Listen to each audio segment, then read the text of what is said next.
Heute gibt's meine Bundesliga-Vorschau für den VfB Stuttgart beim FC St. Pauli am 21. Spieltag der Fußball-Bundesliga.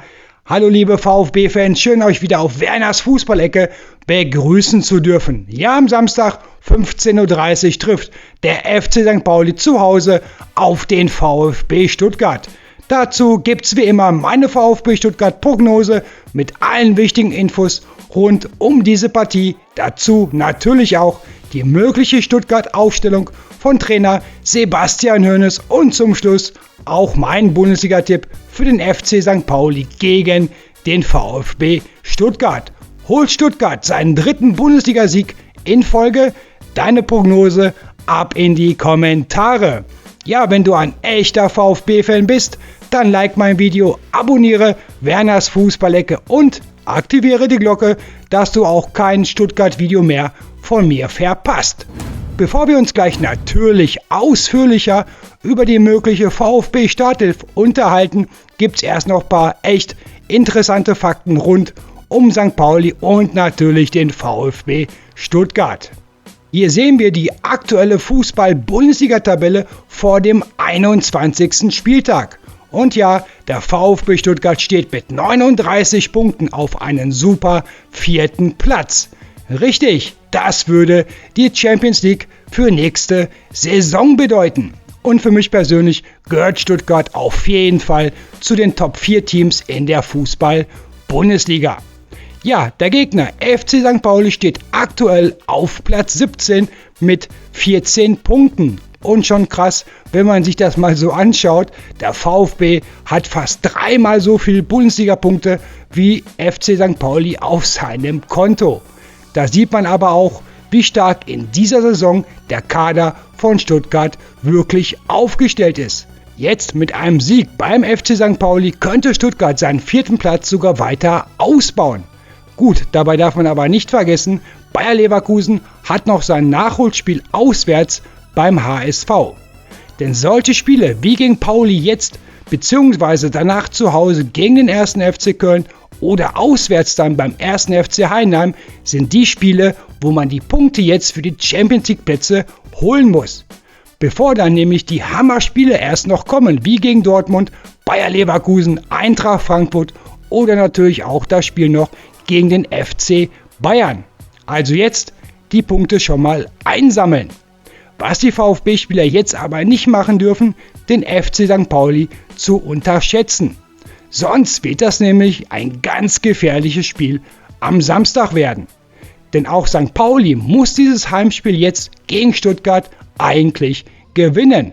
Sie haben bereits 4 Punkte Rückstand zu Platz 16, was ja zumindest die Relegation schon mal bedeuten würde. Also ja, auch St. Pauli muss Punkte holen. Und sie werden zu Hause kämpfen, ja, und nochmals kämpfen. Wenn der VfB aber so konzentriert ins Spiel geht, wie jetzt beim 3:0-Sieg im DFB-Pokal-Viertelfinale gegen Holstein Kiel, ja, dann könnte das der 3. Bundesligasieg in Folge werden. Und wer könnte die Tore beim VfB bzw. St. Pauli am Samstag machen? Hier sehen wir gerade die aktuellen torgefährlichsten Spieler, wie aber auch besten Vorlagengeber beider Teams in der Bundesliga. Was fällt sofort ins Auge? Ja, Dennis Undaff mit seinen 11 Bundesligatoren hat mehr als die 3 besten Paulianer-Spieler zusammen. Dazu ist Dennis Undaff mit seinen 11 Toren bis jetzt der zweitbeste Bundesliga-Torjäger. Aber auch ein Demirovic kommt nach seiner Verletzung langsam aber sicher wieder in richtiger Torlaune. In den letzten 7 Spielen, ob Bundesliga, DFB-Pokal oder Europa League, erzielte er 4 Tore. Dass der VfB-Kader so gut aufgestellt ist, wie aber auch in der Breite, sieht man auch daran, dass die letzten 12 Bundesliga-Tore von 6 verschiedenen VfB-Spielern erzielt wurden. Daher kann ein Sebastian Hoeneß je nach Gegner auch so viel rotieren, weil fast jede Stuttgarter Position doppelt gut besetzt ist. Dazu aber auch gleich mehr im Video bei der möglichen VfB-Aufstellung. Gut, beim FC St. Pauli darf man nicht vergessen, mit nur 18 Saisontoren haben sie aktuell die schlechteste Bundesliga-Offensive. Und wie Stuttgart auch, hatte der FC St. Pauli am Dienstag das DFB-Pokal-Viertelfinale in Leverkusen. Das verloren sie aber glatt mit 3:0. Also auch, das wird Kraft und Energie gekostet haben. Nochmals, wenn das Team von Trainer Sebastian Hoeneß mit der richtigen Einstellung gegen St. Pauli am Samstag spielt, kommen die 3 Punkte nach Stuttgart. Und hier sehen wir auch nochmal die letzten 5 Bundesligaspiele beider Mannschaften. Ja, der FC St. Pauli ist mittlerweile seit 7 Spieltagen ohne Sieg. Der letzte Dreier holten sie am 14. Spieltag beim 2:1 Heimsieg gegen Heidenheim. Die letzten beiden Heimspiele endeten jeweils unentschieden. Das sieht natürlich alles ganz anders beim VfB Stuttgart aus. Die letzten 2 Bundesligaspiele gewonnen, dazu ohne Gegentor. Dazu hat der VfB mit 26 Gegentoren zusammen mit Leverkusen immerhin die viertbeste Defensive der Bundesliga.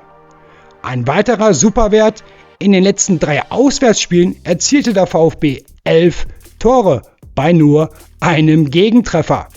Also auch das spricht dafür, in welcher Superform die VfB-Spieler aktuell wieder sind. Was natürlich auch eine super Arbeit von Sebastian Hoeneß ist. Dieses Niveau muss man aber auch jetzt versuchen, bis zum Ende dieser Saison zu halten. Dann kann es ein echt super Fußballjahr werden. DFB-Pokal Halbfinale bis jetzt, 4. in der Bundesliga. Gut, das Achtelfinale der Europa League wird man nach meiner Meinung nach gegen Celtic Glasgow auch erreichen. Also liebe VfB-Fans, immer positiv nach vorne blicken. So, und nun endlich kommen wir zur möglichen Stuttgart-Aufstellung von Trainer Sebastian Hoeneß für das Bundesligaspiel beim FC St. Pauli. Ja, das hier könnte bzw. wäre meine VfB-Startelf für Samstag. Und natürlich wissen wir, Hoeneß wird bestimmt mal wieder richtig rotieren lassen. Ich persönlich würde aber gerade jetzt, wo es auch um die Top 5 der Bundesliga-Tabelle geht, nicht wirklich viel an der Aufstellung ändern. Gut, Jeff Chabot würde ich gegen Pauli mal eine Verschnaufspause geben. Immerhin stand er in den letzten 10 Spielen, ob Bundesliga, Europa League oder DFB-Pokal, jeweils in der Startelf. Dasselbe mit Wagnumann auf rechts. Er stand die letzten 9 Bundesligaspiele wie jetzt auch im DFB-Pokal in der Startelf. Daher würde meine VfB-Abwehr gegen Pauli so aussehen. Natürlich Nübel im Tor, Linksverteidiger Mittelstädt, dazu dann Ramon Hendricks und Finn Jeltsch zusammen in der Innenverteidigung, wie mit Assognon auf rechts. Auch diese Abwehr wäre in den meisten Bundesliga-Teams auf jeden Fall gesetzt. Dazu hätte Hoeneß dann immer noch ein Alda Kiel, Jacques oder auch Stenzel oder natürlich auch Wagnumann als Alternative für die Startelf bzw. Potenzial für die zweite Hälfte auf der Bank. Auf der 6er bzw. zentralen Mittelfeldposition würde ich Kemal Andres wieder mit in die Startelf nehmen und natürlich Angelo Stiller. Beide sind sehr passsicher, ruhig am Ball, dazu immer ein Auge für die Mitspieler. Gut, könnte auch sein, dass Hoeneß einen Stiller mal eine Pause gönnt. Auch er stand in den letzten Spielen immer mit in der Startelf. Daher könnte es auch heißen, Kemal Andres und Atakan Karasor gegen Pauli. Gut, lassen wir uns mal überraschen. Ja, in der VfB-Offensive würde ich persönlich auf links Chris Führig setzen. Er wird immer stärker, ein Tor und eine Vorlage in den letzten 3 Bundesligaspielen, wie jetzt mit seinem wichtigen Pokaltreffer zum 2:0 gegen Holstein Kiel. Dazu natürlich auf der 10er-Position El Kanouche. 6 Tore, 6 Torvorlagen sind schon eine super Quote für einen neuen Spieler und wie es jetzt auch aussieht, wird der VfB ihn fest verpflichten.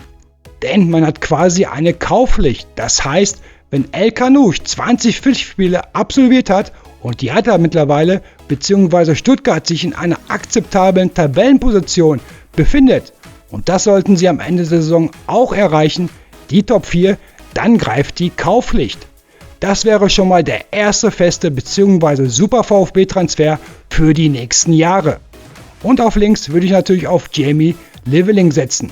Dazu im Sturm natürlich von Anfang an Dennis Undav. Ich würde von Beginn an erstmal mit der bestmöglichen Aufstellung anfangen. Mit 1 oder 2 Ausnahmen, okay. Wenn man dann in Führung gehen sollte oder in der zweiten Hälfte neue Power nach vorne braucht, kann man immer noch einen Buonanni, Deal oder natürlich auch Ermedin Demirovic dann reinbringen. Bei Natai muss man abwarten, er war ja leicht angeschlagen. Ob es bei Thiago Thomas schon für die Bank reichen könnte, muss man auch noch abwarten. Also diese Startelf hier ist auch schon super besetzt, vom Torwart, Abwehr bis zum Sturm. Alle Spieler mit hohem Bundesliga-Niveau bzw. Potenzial, stabile Abwehr mit das beste defensive Mittelfeld der ganzen Liga und die Offensive ist aktuell wieder mega gefährlich. Heißt auch, wenn die VfB-Spieler den FC St. Pauli nicht unterschätzen bzw. seine eigenen Stärken aufspielt, gerade mit der Offensivpower, sollte der dritte Sieg in Folge auf jeden Fall drinne sein. Ja, und mein Bundesliga-Tipp: Ich tippe auf einen 3:1 Auswärtssieg für den VfB Stuttgart. Und damit könnte man seinen 4. Bundesligaplatz weiter ausbauen.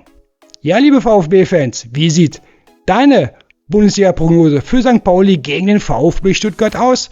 Ab damit unten in die Kommentare. Also dann, Daumen drücken am Samstag, bleibt sportlich und wir sehen uns bei meiner nächsten VfB Stuttgart-Prognose. Also bis dann. Tschüss.